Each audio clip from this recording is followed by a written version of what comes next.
Kejaksaan Republik Indonesia mempunyai peran dalam penyelesaian perkara tindak pidana dengan mengedepankan atau menekankan pemulihan kembali pada keadaan semula dan keseimbangan perlindungan dan kepentingan korban serta pelaku tindak pidana yang tidak berorientasi pada pembalasan merupakan suatu kebutuhan hukum masyarakat dan sebuah mekanisme yang harus dibangun dalam pelaksanaan kewenangan penuntutan dan pembaharuan sistem peradilan pidana.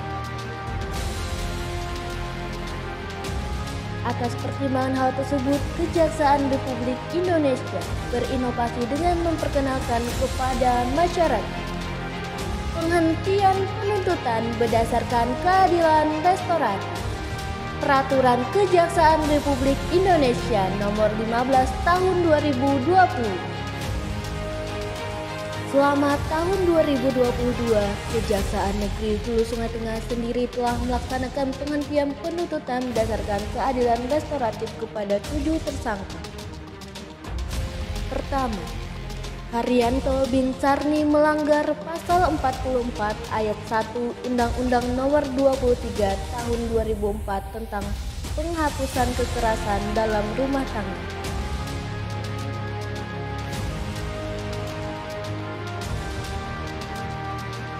Yang kedua, Rahmadi bin Ridwansyah melanggar pasal 372 Junto pasal 55 Kitab Undang-Undang Hukum Pidana. Ketiga, Ferry Iswanto bin Haji Hani melanggar pasal 480 Kitab Undang-Undang Hukum Pidana. Keempat, Agrani Mangunso, anak dari Garyanto, melanggar pasal 480 Kitab Undang-Undang Hukum Pidana.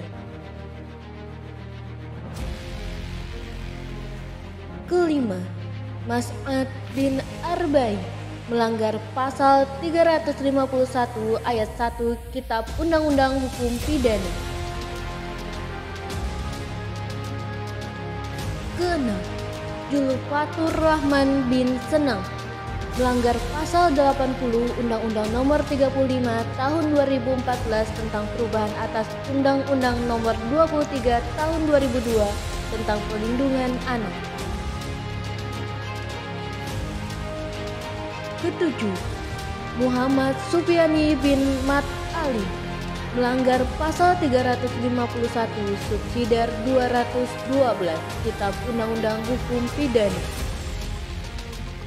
Penyelesaian perkara berdasarkan keadilan restoratif telah memperoleh respon positif dari masyarakat Kabupaten Hulu Sungai Tengah. Atas dasar hal tersebut, Kejaksaan Negeri Hulu Sungai Tengah bekerja sama dengan pemerintah Kabupaten Hulu Sungai Tengah berinisiasi untuk membangun rumah restoratif justice di setiap desa. Sejalan dengan arahan Jaksa Agung Republik Indonesia melalui Jaksa Agung Muda Tindak Pidana Umum untuk mewujudkan kepastian hukum yang lebih mengedepankan keadilan yang tidak hanya bagi tersangka, korban, dan keluarganya, tetapi juga keadilan yang menyentuh masyarakat dengan menghindari adanya stigma negatif. Dengan harapan rumah restoratif justice dapat menjadi wadah bagi masyarakat untuk menyelesaikan segala bentuk permasalahan dengan mengedepankan perdamaian dan musyawarah.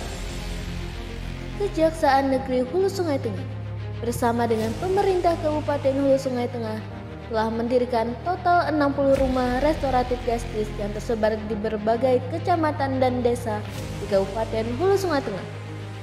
Antara lain, 1.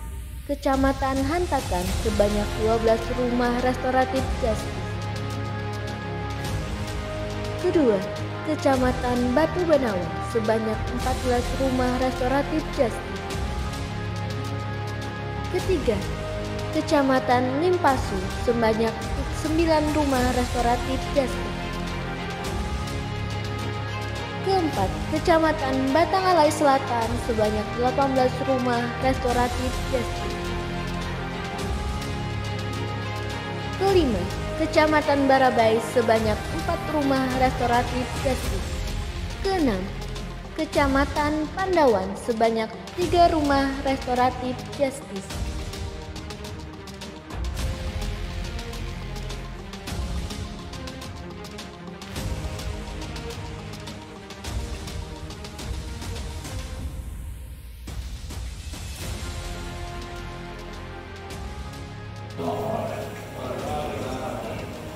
harus diberikan dalam kemanusiaan.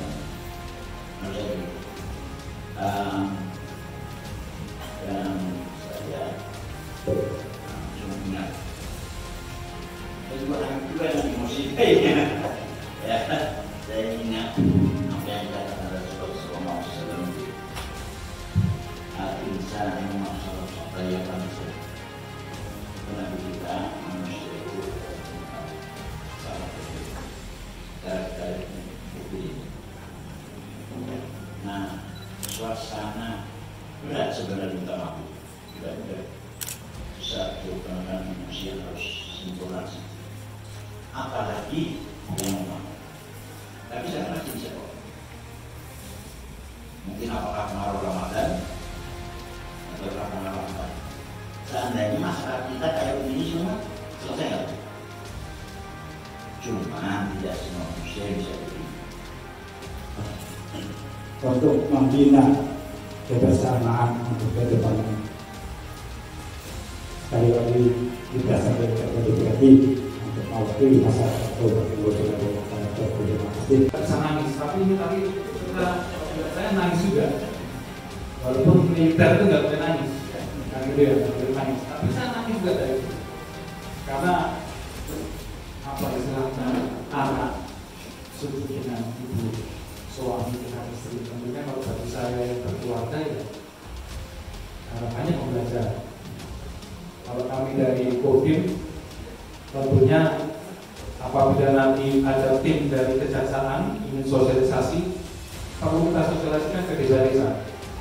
Mungkin dengan video kita di nanti dengan kajari dari Polres dengan Babinsa kita tahu desa-desa. Saat kita jadi korban satu tindak pidana, kita pasti akan diliputi oleh emosi.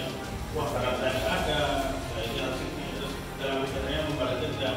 Nah, dalam restoratif justice ini memang pendekatannya berbeda. Jadi pendekatannya perlu peran dari korban dan juga dari tersangka. Dan juga Ibu Fatmawati ini berbesar hati untuk memaafkan, ya.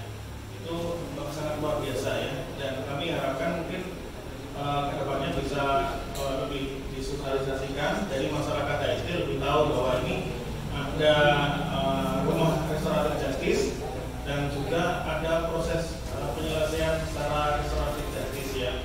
Jadi masyarakat juga lebih terbangun. Tujuannya apa? Tujuannya bukan cuma tersangka ini biar dari penjara untuk kembali ke keluarga, tetapi ada pemulihan keadaan. Jadi satu saat ya seandainya ini Mbak Ibu Fatmawati ini tersangka di pasar, di toko sudah tidak ada dendam, terus kemudian tersangka kembali ke masyarakat juga bisa diterima, gitu.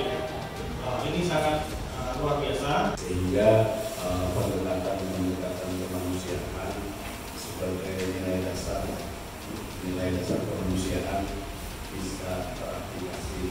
Terima kasih kepada jajaran kejaksaan dari Kejari hingga sampai Kejaksaan Agung yang telah memberikan ruang keadilan dasar kemanusiaan bagi masyarakat yang memang Polri dan Kejaksaan ini sangat mendukung karena pelaksanaan dari kerja ini ya, kita saling koordinasi. Kalau kita lihat semua menangis dari saya karena ini indah pada waktunya, ampun dan mengampuni.